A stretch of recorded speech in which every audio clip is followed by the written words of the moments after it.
Hey everyone, and welcome to the channel. Here I am on Ore Springs Road in Ukiah, California. What I'm going to do today is take a parallel road that's just across that fence there called Masonite Industrial Road. Now this road, I believe, is a private road, and technically cars aren't allowed on it, but there's a gap in the fence that we're going to go through and we can get on it and ride it. So I'm going to show you this road.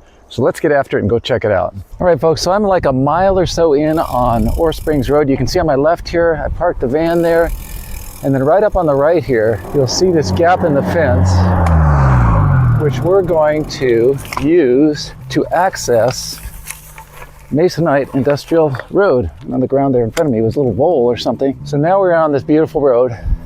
Again, there's my van parked there. It's pretty quiet. And one of the things I wanted to mention is that I have done this road before and sort of was fearful when I'd run into a local or a logging truck that I'd be told to exit the premises, but that has not been the case, and people have been very friendly. So I'm not 100% sure about the part about it being closed to the public. Let's see what happens today. So it's a nice paved road, climbs up next to Ore Springs Road.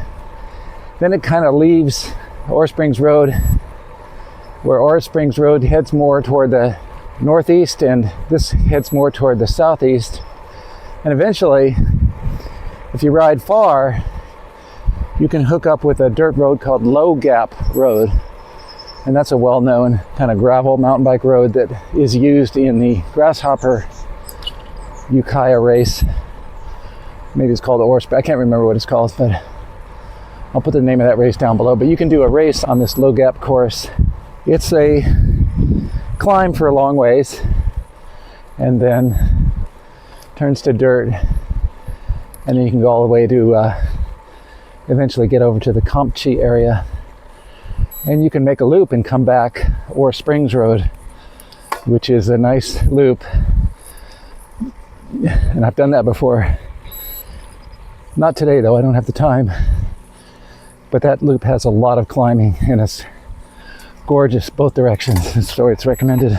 And you'll notice a couple of signs here which you can read. I'll take a couple of pictures of them, you can read them, but you can see the one on the right does say no trespassing, right to pass by permission, and subject to control of owner.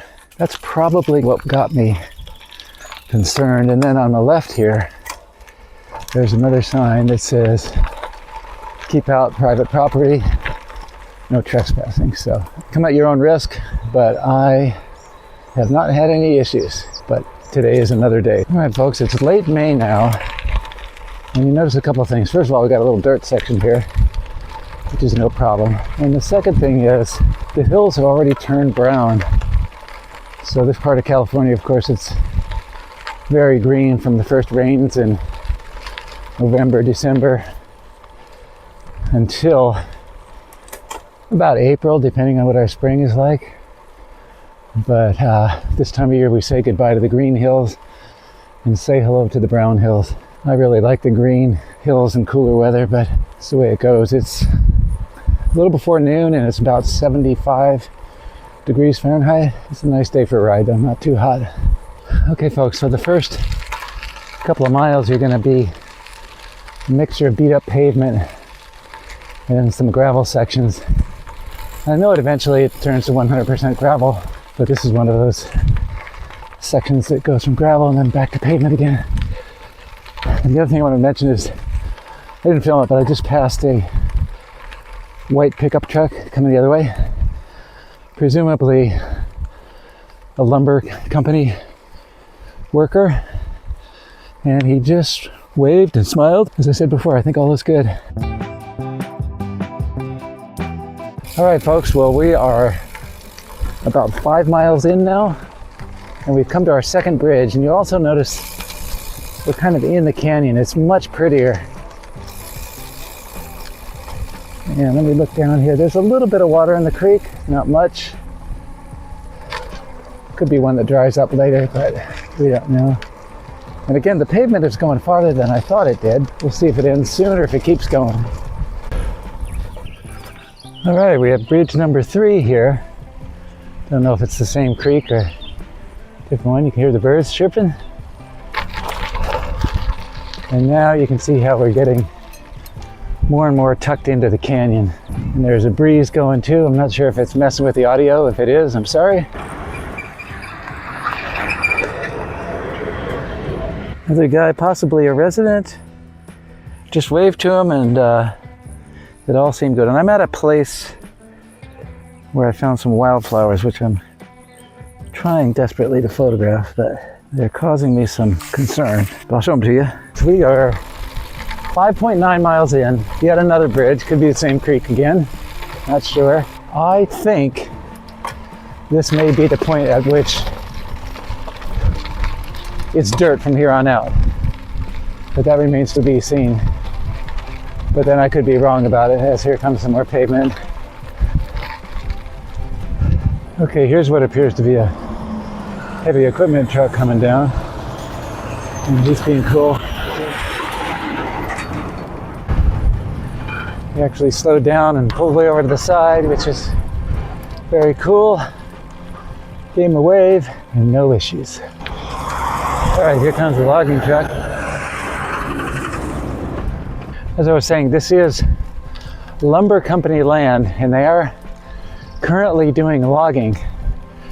So you will see logging trucks. So you want to be sure to just try to always stay to the right. Those guys can come barreling down the hill. They don't want to see a cyclist on the wrong side of the road. Creates issues, so just be aware of that.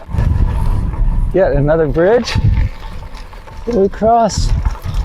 This is mile 7.3 on my odometer.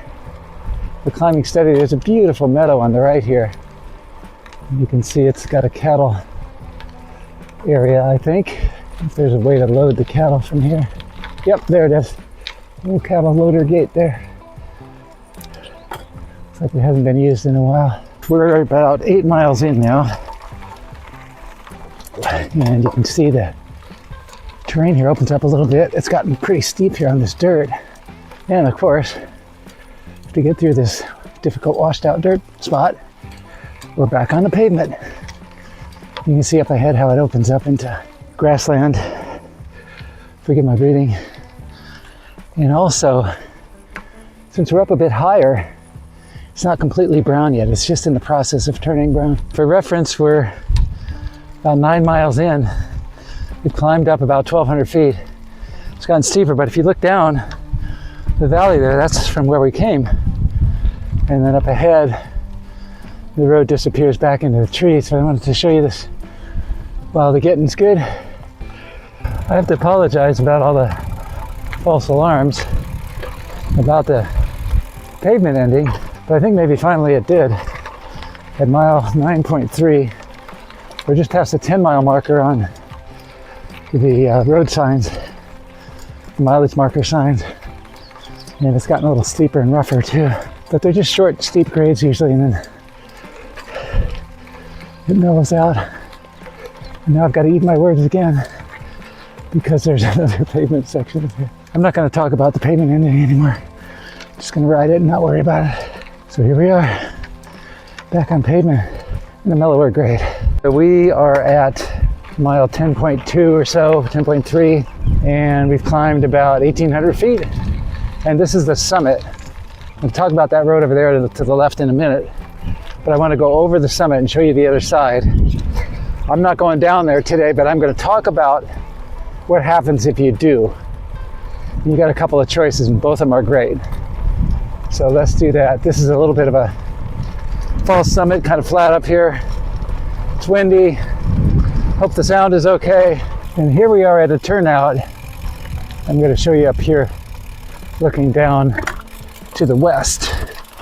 All right, so if you continue west from here toward the coast, you're going to be down in that area and can see it's just a bunch of beautiful NorCal ridges. And then we're going to look back at the road, and this is the summit right here. All right, folks, so here I am sitting in the middle of Masonite Industrial Road, and this is the summit from the Ukiah side, and you can continue down to the other side, and you've got a couple of options there. One is more of a road-oriented option, and the other is a dirt-oriented route. Now, if you go down this other side, it's probably another, I don't know, 10, 12 miles, just like this side. And if you bear to the right, you're going to end up on Ore Springs Road, which goes from Compchi through Ore Springs to Ukiah. It's a beautiful cycling road. It's all paved. Pavement's kind of crappy, but it's a great cycling road. And there's a good stiff climb in there to get up and over the ridge, but it's beautiful and a wonderful descent down into Ukiah. If you head south when you get to the bottom here, and I think it's where there's an old railroad trestle, you get up on that. And that is called Low Gap Road, and that will also take you to Ukiah, but you come out more to the south. So either of those routes are fantastic. I think they're in the 40 to 50 mile range, either one.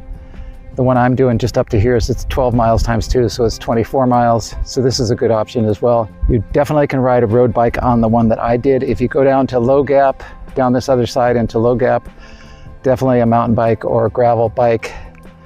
And even if you go to the Ore Springs option, this backside is all dirt, so you probably want to have a gravel bike for that. There's a third option back here, and I think it may go to Low Gap, and we're going to go look at that. I'm going to check out my maps and see if I can figure it out. So let's scoot back to there and figure it out. Okay folks, as I sit here on this Cat D7, I do want to point out a third option from the summit here.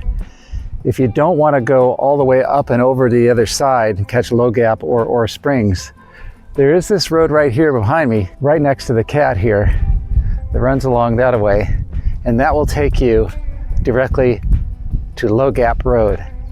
I don't believe I've ever done this, and I don't know how far it is, but it's a lot shorter than going up and over and coming all the way back, and you don't have to climb twice, although I imagine this road here's got some upsy-downsy in it. So I haven't mapped it. Maybe I'll do that and put just something in the caption below the video that says what the extra climbing is. But you could come in the way I did, take this road over to Low Gap, come back Low Gap to Ukiah, and then return to the Masonite Industrial. So that's another option. All right, folks, so as I enjoy lunch here in the cockpit of the D7, I'm realizing that it might be worthwhile to take this shortcut over to Low Gap Road and complete a loop. It'll make for a much more interesting video, so why not do it? And I think it's only 1.5 miles to 2 miles over to Low Gap, so it's not that far. Of course, Low Gap's going to be a little bit more effort getting down and back around to my vehicle, but I think it's going to be worth it, so let's go ahead and do that. If you look through the screen there, you're going to see a logging truck returning back from Ukiah after dumping its load, I think. And it'll head back down and pick up some more logs. All right, folks, so here we go past the D7. And this is what I believe to be called Miller Ridge Road. And this is going to take us over to Low Gap. And I don't think it's very far, otherwise I wouldn't do it. I don't have a lot of time, but it's going to make the ride a lot more interesting by doing more dirt and not going back the same way we came. So let's check this out. I know it's going to be some upsy-downsy, but it's only a couple of miles at the most. I'm at mile 11.5. Let's say I start at 11.4. And I'll bet we're going to be there at around mile 13. And I don't know the condition of the road, but I have to say so far, it looks pretty good. It's not going to be flat, I know that. That's okay. As I look on the old dried up mud, I'm seeing a bunch of bike tracks, which is somewhat reassuring. I know that it's been used by bikes in the past at some point. So this has been kind of a rolling uphill so far. Definitely seeing more bike tracks.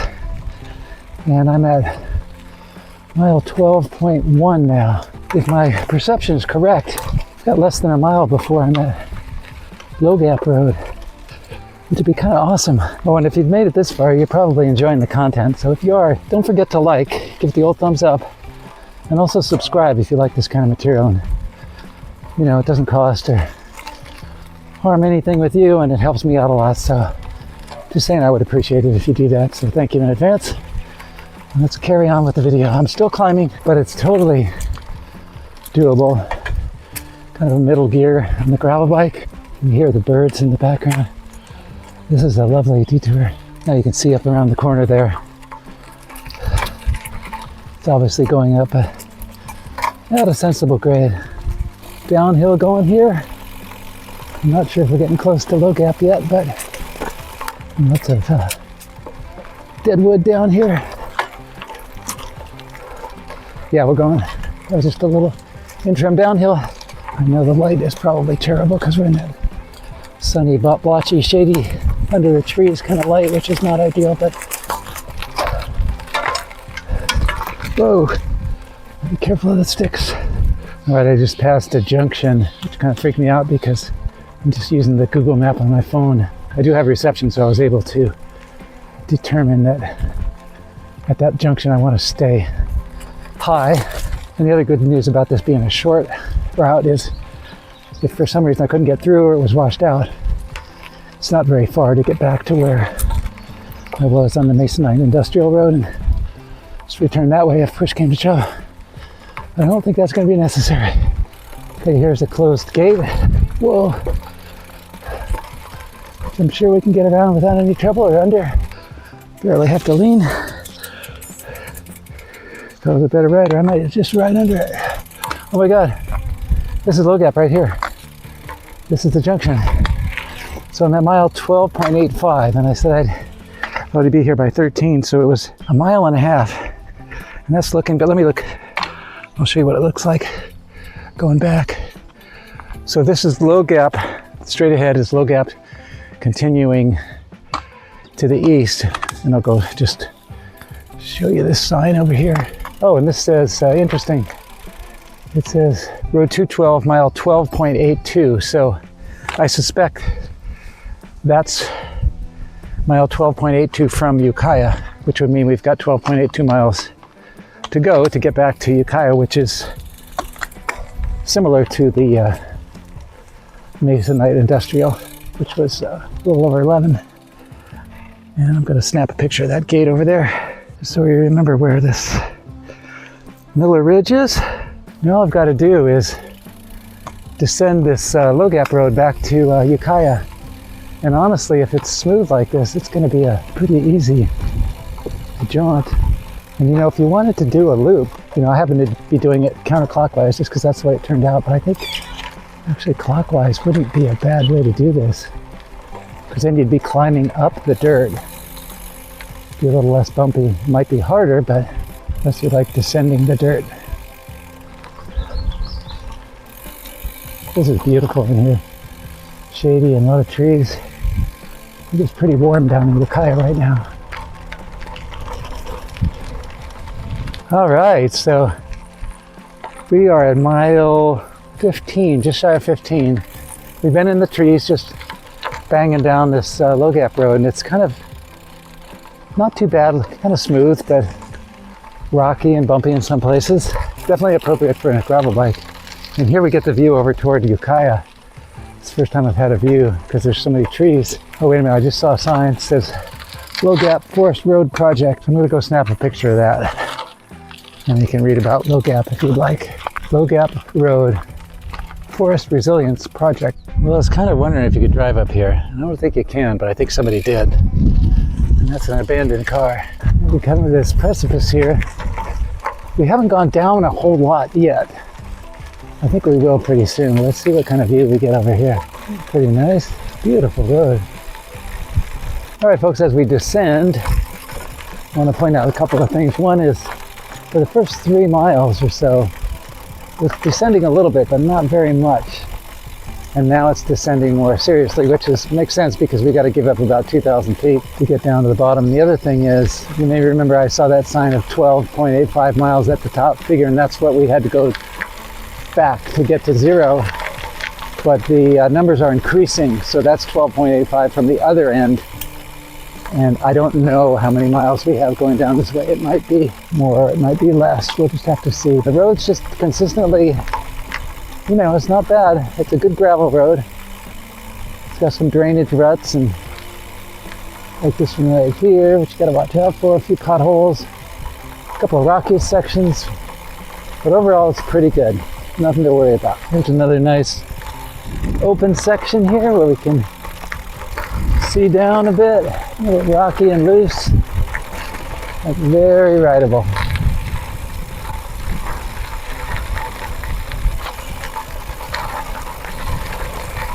All right, so we're at, oh, just look at my Garmin. I've got a heat advisory. That doesn't surprise me. About 18.4 miles, so we've descended about 5.4 miles. And it just keeps going down, down, down. The road's in good shape. It's kind of opened up a little bit, but making good progress. And I expect it's going to be like this the rest of the way. But if the terrain changes at all, I'll flip on the camera and show you. All right, well, here's a junction here. Oh, it's another road. Or maybe it's a private road? It's got a gate. Might be a private road, but anyway. We know that Low Gap continues down this way. Here are the birds. Cattle guard. All right, we just passed another junction, which is Pine Mountain and Low Gap. And interestingly, there was a sign that said that Low Gap was closed 12 miles ahead. And remember, we came from about, let's see, 6 miles back. So, and then it said 12.8 miles back to wherever it starts. So somewhere out there, Low Gap is closed. I don't know what that means. If it's completely washed out and you can't get through on a bike, I'm sure you can't get through it with a vehicle, but something to keep in mind if you're looking at doing the whole loop. Well, hallelujah, folks. Oh, finally back on the pavement. I'm at mile 20.6 and I was at 13, so 7.6 miles of dirt descending, which actually wasn't that bad, to be honest, but I've had enough, and it's nice to be back on pavement. Now, I'm going to get back into Ukiah, and then I got to get back to the van, but what I'm going to do, you might want to stick around for it, is I'm going to try to find the beginning of the Masonite Industrial Road. As you recall, when I started, I went through the fence to see if I can find the beginning of the road. So stick around for that. We're going to see if we can do that, and then we'll see if and how cars can get through, or if a key is required to get through a gate. I think on a bike we can get through, but we'll just see what it looks like. So let's check that out. All right, folks, so here we are coming back into civilization. That's maybe a school on the left there. I've been here before, but I got to figure out how to get back to Masonite Industrial. So I'm going to stop and just Google it and see if I can find a way to get us back on the beginning of the road so I can show you that. All right, got the school band practicing. That's pretty cool. And here's the Ukiah Cemetery on the left. And we are still on Low Gap Road, so it is not just the dirt road, it's the paved road all the way into town, into the main road. And then I guess the way we get Masonite Industrial is we have to go into town and we have to make a loop around, so we go underneath the freeway. I'm right downtown Ukiah. I'm just going to cruise through Ukiah and I'll turn it back on when we get near Masonite Industrial. If you look at the sign right there, it says Ore Springs, take a left. But Mason Industrial Road is actually right underneath us.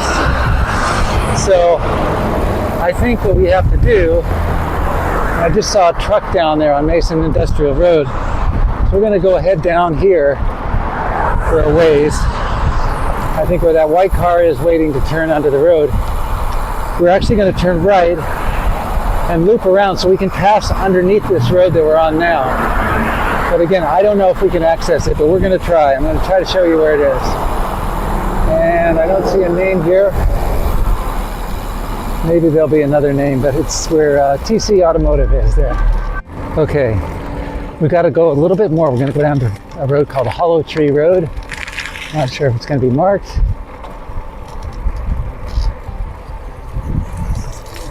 Okay, this must be Hollow Tree. Nobody around. Okay, let's see what happens here. I kind of think this is it. So for reference, you can see that tank over there says Alexander Valley Soils. So that's where we are.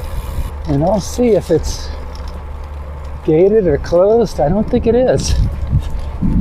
That's a pretty big pile of sawdust on the left there. Okay, now if you look straight ahead, you're going to see the road we were on just a minute ago, where I said you have to go underneath. So this is where we go underneath. Now I think starting from where I started makes a lot of sense. You could just go through the fence if you're on a bike. But if you're wondering how to get on the main part of the road, which I never knew, this is how you do it.